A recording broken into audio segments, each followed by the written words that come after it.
We bought the property for $12.55 million and we sold it for $17.8 million. What does it take to do a multi-million-dollar multifamily deal? My guest today is Leslie Awasom, the Director of Operations and co-founder of XSITE Capital Investment, who owns and manages $168 million worth of multifamily real estate. We discussed the ins and outs of a multi-million-dollar real estate deal he went full cycle on. But that's not all. Were there any red flags? When we bid on the deal initially, we came in second place. Look, the only reason that these deals are performing so well, or they were performing so well, is because of the market, and a lot of operators were riding the market. You have to factor both of those into your success, but you have to also remind you that there's some people that lost deals during when the market was up. Keep listening to hear his response. I am a trained nurse anesthetist, and I still practice as a nurse anesthetist on a part-time basis. Most people, we thought to the way to get to the American dream is the traditional path of going to school, getting a great job, earning an income, and then taking care of your family, which is what I followed. So I chose the career where I believe will give me the ability to be able to take care of people and have a stable source of income for my family. And so that's how I found myself into nursing. Then finally advanced to went back for more advanced studies to get into nurse anesthesia, and it's a great job. I'm very grateful for my job. I've been in my current where I work at for the last 8 years throughout my whole career as a nurse anesthetist. I'm very grateful for that hospital and for the job that I have and for what it's been able to do for me. While I was working, like 2 years into my career, I just could not see myself doing this over and over, going through that same motion of doing this, getting a paycheck over and over for the rest of my life. What I later on learned in life is like I am a growth motivated kind of individual. Well, if I find myself in a situation where there's some kind of a ceiling, I don't feel like I'm living up to my full purpose. So those were those feelings that were circling in my mind 2 years into my nurse anesthesia career. And then I stumbled across a book on investing by Robert Kiyosaki. Actually, it's called Second Chance at Your Money in Your Life. I read the book and it opened my eyes a lot to investing and some of the struggles that I was having at that time as a millennial with student loan debt and all this other stuff. Give me like a brief understanding to the U.S. financial system, just enough of curiosity for me to be able to go in and dig in more. And the book also gave recommendations on what I could do. So I just followed that path and just opened this wealth of knowledge and growth that just came along with it. And along the way, I discovered multifamily investing, which was like the perfect path for me because it required me to grow significantly as a person. It also gave me an opportunity to be able to provide a tremendous amount of value to a significant amount of people, which is something I was very passionate about. So that's how I found myself here, and founding a company that has grown significantly over the last 4 years. We love that book, Second Chance. I read that Robert Kiyosaki's book. It's awesome. This is one of my favorite books of his. I like fake as well. It's like fake assets, fake money, fake teachers. That was awesome. And he's one of my favorite authors of all time. And I'm really glad that you brought up your aha moment almost in that career because I think a lot of people can relate to that. And in the past, I've heard you reference this misconception that you had, and I know we had it as well when we first started in real estate. And it was this notion that you could make more money or see more success much faster than that you really can in reality. It's a much slower burn. And my brothers and I are always joking like this is a long term play, and it's not even a joke. It's true, but we always have to jokingly remind ourselves. And so I wanted to know, with that being said, how many deals did you have to look at today? We haven't really said this yet, so I'm going to say this, but we will be diving into a particular deal that you went full cycle on. We'll explain what that means. Before we get into that, I do want to kind of just clarify, provide some context as to how much work went into finding this deal and the reality of finding this deal and how that ties into that misconception you had. Yeah, every deal that we've had to work really hard for. And again is real estate investing is not buying real estate. There's a difference. There's a key difference, right? If you're buying real estate, you could buy wherever you want, whenever you have the money. But if you're investing in real estate, you gotta find something that would actually yield the returns that you're looking for. And for us, where our majority of our investors are like our colleagues, people that we work with in our career, we are very diligent in how we find our deals. So our first deal that went full cycle on that we're going to talk about today We probably on the road about 250 deals before we were able to find this deal. Like reviewed 250 and did a full underwriting on maybe about 100 before we were able to find this deal. So like you said, Karen, it's constant effort over time that wins. One of our mentors usually says it's like an inverted pyramid. At the bottom, you gotta put in a lot of work, and then it gets better over time. But it takes time. It's a long term game for sure. Absolutely. My brothers and I have also, before we did our first deals as lead sponsors, we looked at hundreds of deals, and I know I believe it's probably harder now, but it was always hard in general. So it was never easy, and it's definitely a game of persistence and sticking to it.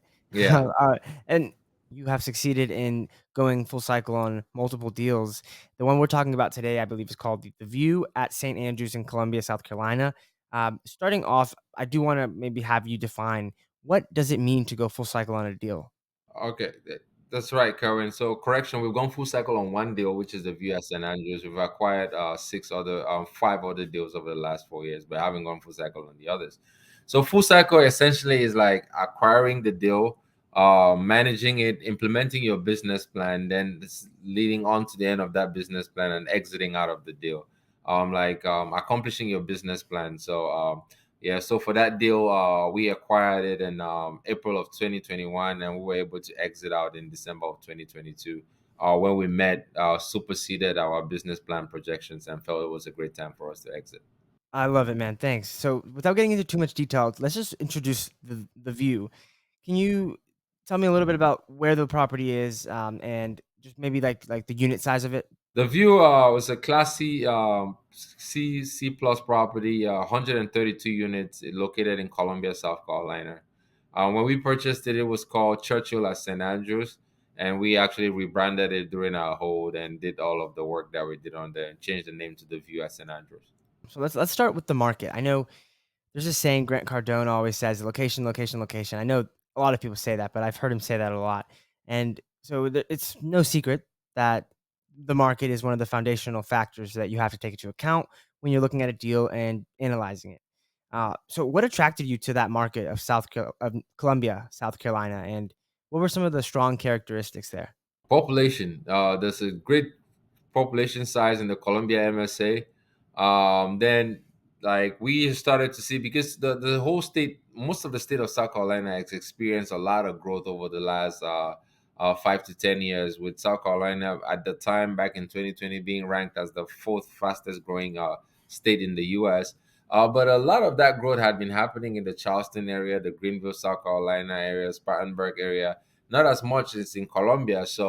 But Columbia is the capital city of South Carolina. So we started digging into Columbia to see what the drivers are, or what the future holds in Columbia.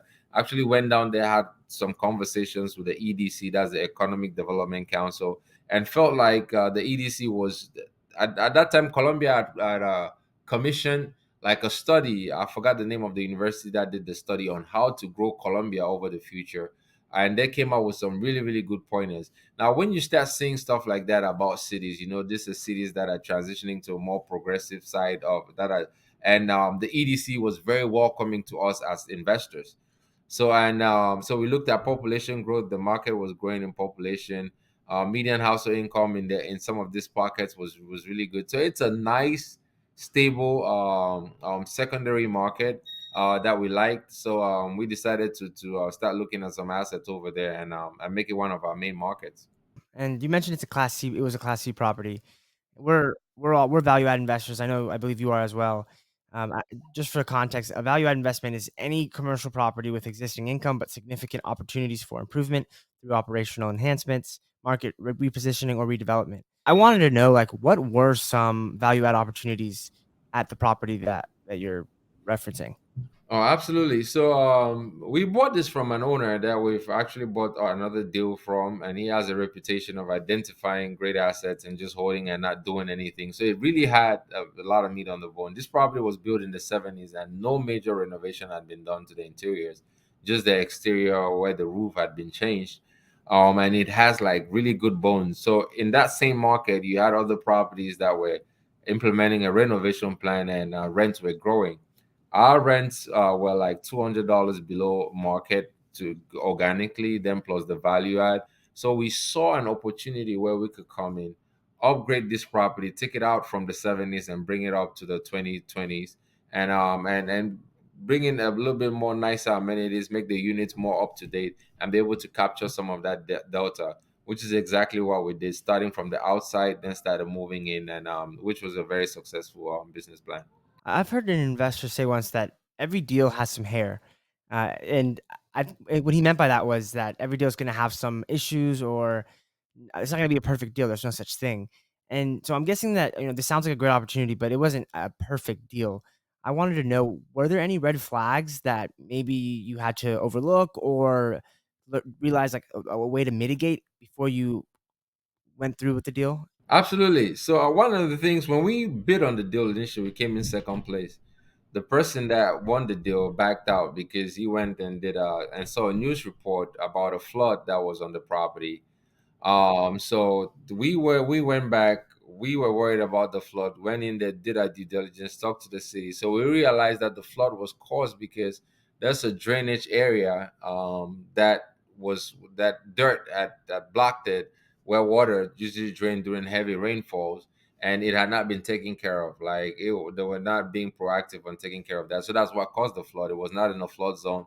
Insurance was not worried about it being in the flood zone, and we spoke to our property manager, spoke to the city, and we felt really good about the mitigation plans that had been put in place. So we went over and took it on the contract.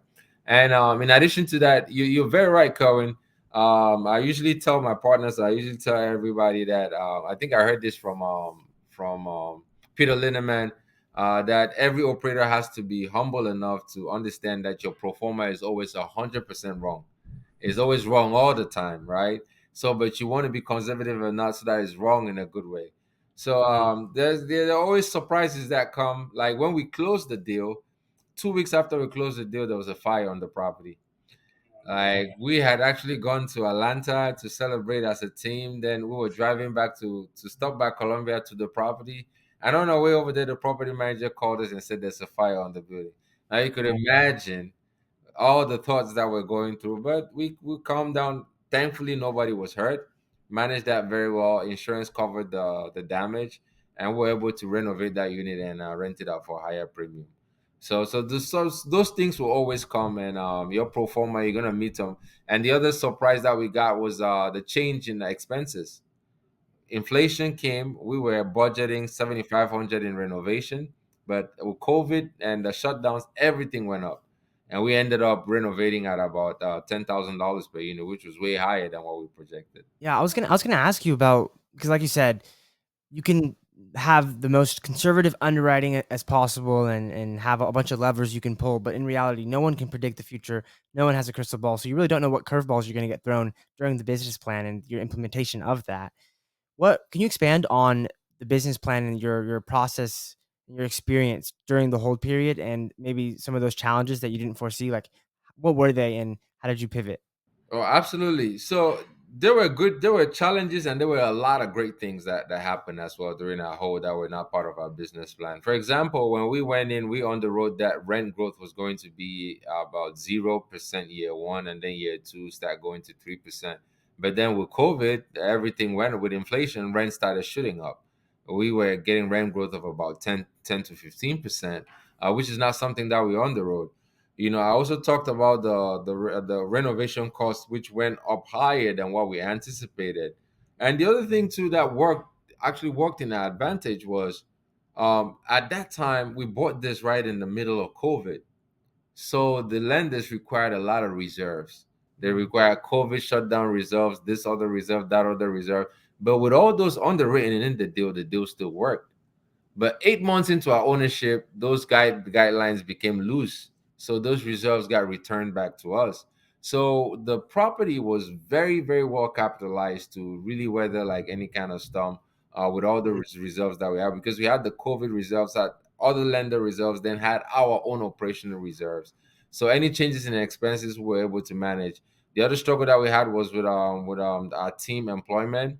Maintenance person had to leave, left in the middle of our business plan, so we had to be borrowing maintenance people from other properties, which made the cost a little bit higher. Yeah, so those were some of the main challenges that we faced with the business plan. But the great thing is, with every business plan, you gotta have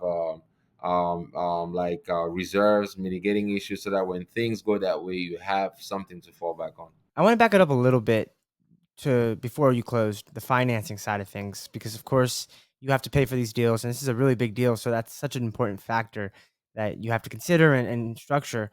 What was that experience like financing this deal? Was there any caveats to it or challenges when you were approaching that? Not as much. At that time, debt was still very readily available and relatively cheap. We used Fannie Mae debt on this property. Interest rates was like 3.45, although we're underwriting 3.7. The whole debt process was smooth for this asset. Fortunately, our KPs had a lot of experience and were very much involved, so they helped us work through that process. So financing for this asset was smooth, and raising the capital too for it, because we had spent a lot of time educating, giving a significant amount of value. Like going back to what you said, is a long-term game. We had been in business for almost 2 years, like working hard, working the pavement before we were able to even close this deal. So all that work came to fruition on when it was time to raise capital for the deal. I love that. You were an overnight success that took 2 years, right? It's still working, my current. They still got a long way to go. Absolutely, man. So, this isn't necessarily a spoiler because we've already said it, but you obviously, went full cycle on that deal and sold it on the back end. Uh, I know some would argue, I've heard this, that you're not like, you don't really earn your stripes in the space until you go full cycle. So that's really awesome that you guys were able to do that. When it did come time to sell the asset, what factors influenced that decision? And how did you determine it was the right timing? So when we have an asset, we're constantly evaluating the market, because again, our number one goal is to save our investors and don't lose our investors' money. The second goal is to make sure that we grow their wealth over time. So we're constantly evaluating the market to see where things are. Are we at a good position where we can exit? So at that point, we had completed all of our exterior renovations. We had gained a significant amount of growth in income from the organic rent growth, and we had been doing our interior renovations as well and doing great premiums. So our initial plan was to renovate 74 units, but we had done about 32. So doing a BOV on the asset, we saw that we could hit the numbers that we projected to exit at year 5 in 21 months at that point in time. So we made the decision to exit, because the other reason for doing that is because a lot of our investors, I'll say 90% of our investors, this was their very first time investing in multifamily syndications. So having that proof of concept for them to be able to see that they're able to grow their wealth and be able to do this and do this safely was very important for us.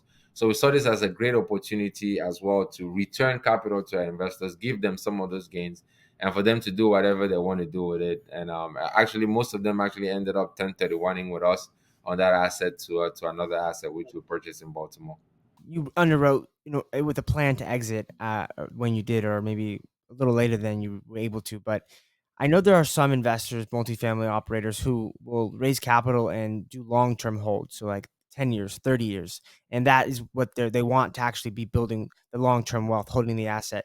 Whereas with the more short term, I don't want to call it a flip because it's not like the same as a flip, but you're essentially doing shorter hold period. What's your philosophy with that? Does it make more sense for you, and is it just because you had to because of the investors, or do you prefer to really be moving from one asset to the other and growing the wealth that way versus just holding that same property more long term?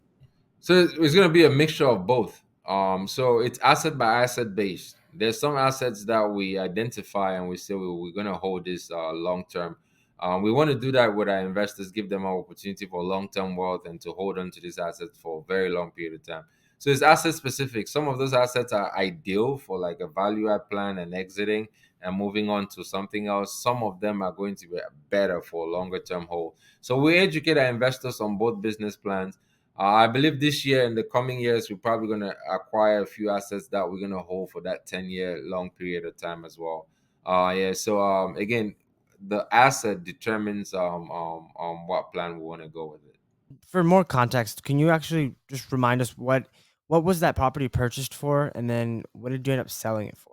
Absolutely. We bought the property for $12.55 million and we sold it for $17.8 million. Was able to appreciate it by $5.2 million in 21 months.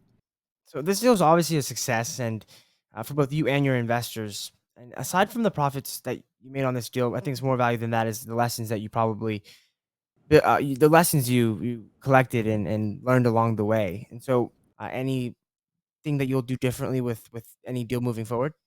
I would say probably would have bought that asset much earlier, been a little bit more pushful in the market at that point in time to buy my assets. We were very, very careful, a little bit too conservative sometimes, but which is good. But that worked out really well.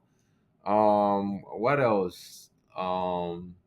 It was like a really, really great great business plan, great opportunities. Obviously, there always a lesson to learn, like some of the examples that I gave you, but overall it was like a really, really good process.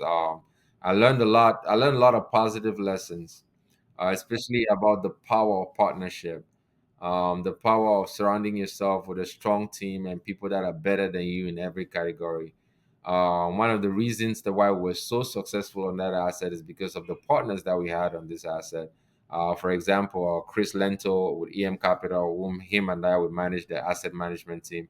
He's just a brain and a genius on the operation side. So we're able to piggyback on some of those experiences and avoid some mistakes that you could make without having that experience. So that's one of the most valuable lessons I learned from this asset. That is the power of partnership and building a strong team.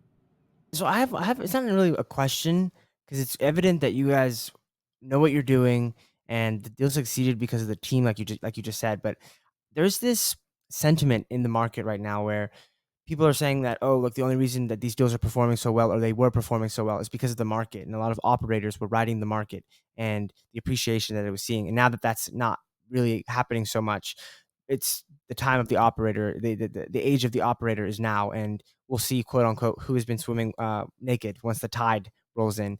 And so, with that sentiment, can you maybe just share your perspective on that? Yeah, absolutely. You have to factor both of those into your success, right? But yeah, I have to also remind you that there's some people that lost deals during when the market was up. There's some deals that did not give returns when the market was up. So why does that sentiment that everybody was just closing deals? So you gotta give credit to the people that exited the deals at that point in time and that did well, because it took some amount of operating the asset to keep it solid at that period of time. I know at least a couple of assets that ended up selling during when the market was at its peak, but the investors ended up not making any money off of it. So, but you're right. The sentiment about this being the age of the operator is it's correct, and I love it because it's bringing the best strengths out of us, right? It's making us be very innovative, thinking ahead, thinking of different strategies. But and all these experiences that we have, guess what? It doesn't go away, Karen. Things are not gonna be this way anymore. So moving now into the next cycle, you earning these experiences that will take you on to be successful in the future. The operating side, I love it. It's not we're not afraid of the operating side because we believe in the power of educating ourselves, building, having the best team, the best people on site that we could work with to operate this asset. So we've been experiencing that ourselves, tightening stuff in our various assets and making some great improvements. So it's challenging, but I actually love it because it's bringing the best out of us. Yeah, and so is your acquisition strategy right now in this current environment of, I don't want to say high interest rates because it's always relative, but higher and fast interest rates that are increasing at a faster rate, as well as the economic uncertainty and just the shift that's happening in the market right now. Has your acquisition strategy changed? And maybe you did touch on this, but can you emphasize or expand on any particular operational changes you're doing? Absolutely. We're still looking for assets. We're always active, looking for deals. So if you have a deal out there, reach out to us at XSITE Capital. We're always looking. We're not sitting on the sidelines. Again, every deal goes through the same rigorous underwriting process like we do. We make adjustments based on where the market is at. We use reliable data sources like CoStar and all this other data like RealPage to do our analysis and do our projections and tend to stay on the conservative side. And if we put all of those systems in place and the deal still makes sense, we know that the risk going in is low, we're going to take it on the contract. As regards to some of the operational changes that we're making, again, one of the things that we've learned in business, not just in multifamily, like what's two of the most key things that you have to think about is innovation and marketing, right? You have to be innovative and you have to market your assets. Right now, in this age of of high delinquencies, low vacancies, that's where the marketing comes into place. So we're using different strategies. In one of our assets, we used an influencer marketing strategy to really target that same the demographic that is appropriate for that asset, and starting to see some success to that. We testing other marketing platforms for some of our other assets and using other kind of marketing systems to be able to see what kind of response we're getting from it. We're still maintaining the same kind of standard when it comes to KPIs and keeping our property managers on track with everything. I'm doing more frequent trips now to our assets. Thankfully, one year is in Baltimore. I just visited it this morning. Our asset in Atlanta, I've been there twice over the last month. Again, so the asset that requires a lot of work, we're there on the ground with the team, making sure that the team has everything that they need to succeed and supporting the team and building this strong team around us. For me, it's really been a fun process, believe it or not, because I'm enjoying what we're learning along the way. I'm enjoying some of the changes that we're able to come up with, the things that we're able to try, and then seeing the results happening on the asset. So um, it's a good experience. Yeah, so you could come to our website, which is www.xsitecapital, that's XSITE capital.com. Or you can follow me on any of the social media platforms. My name is always Leslie Awasom, at Leslie Awasom on LinkedIn, Facebook, or Instagram. Reach out, connect. Let's learn more about you as well and find ways that we could give value to each other.